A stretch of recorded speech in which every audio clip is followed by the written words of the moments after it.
అందరికీ ముందుగా సారీ. ఎందుకంటే 2 డేస్ నుంచి నేను వాయిస్ చెప్పిన షార్ట్సే అప్‌లోడ్ చేయట్లే గదా! సో, ఎందుకంటే నేను విలేజ్‌కెళ్ళినాను, పెళ్లి అటెండ్ అయినాను, తర్వాత టెంపుల్స్‌కెళ్ళినాను. అసలు నాకు వాయిస్ చెప్పడానికి టైమే లేకుండే అనమాట. ఈ రోజు నుంచి బ్యాక్ టు బ్యాక్ అన్ని వీడియోస్ కూడా కవర్ చేసుకున్నాను. మంచిగా మీకైతే ముచ్చట్లు చెప్తాను.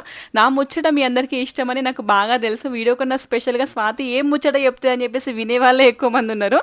అయితే ఇది హైదరాబాద్ నుండి అత్తమ్మ వాళ్ళ ఇంటికెళ్ళిపోతున్నాము గన్పూర్‌కి. అత్తమ్మ గురించి నాకన్నా ఎక్కువగా మీకే తెలుసు. మీరందరూ కూడా వీడియోస్‌లో చూస్తున్నారు గదా! అయితే ఇంతవరకు కూడా ఫుల్లు మామిడికాయలు తిన్నాము. మళ్ళీ మేము ఊరెళ్తున్నాము అంటే అత్తమ్మ వాళ్ళ ఇంటికి వెళ్తున్నాము అంటే పండ్లు తీసుకొని వెళ్ళాలి అని చెప్పేసి పిల్లలకి గన్పూర్‌కి దగ్గరలో మామిడి తోట ఉంటే అక్కడ ఆగి మరీ పండ్లు తీసుకుంది. ఫస్ట్ 2 కేజెస్ తీసుకుంది. ఇంకా లాస్ట్ కొన్ని మిగిలేసరికి ఇవి కూడా ఇయ్యమ్మా షాప్ అంతా తీసేసుకుంటాము అని చెప్పేసి వాళ్ళకు మొత్తం గిరాకీ చేసి వాళ్ళ మామిడి పండ్లన్నీ కొనేసి వాళ్ళకి మంచి అమౌంట్ ఇచ్చేసి వచ్చిందనమాట. ఇంకా ఈ మామిడికాయలన్నీ నాకు ఇచ్చేసి కార్‌లో కూర్చొని ఇంకా మామిడి పండ్లు కొనాలి అని అడిగింది ఒకటేసారి. ఇంకెందుకు అత్తమ్మ అంటే ఇంకా తినే కాయలు కాదులేవే పచ్చడి కాయలు కావాలి అంట.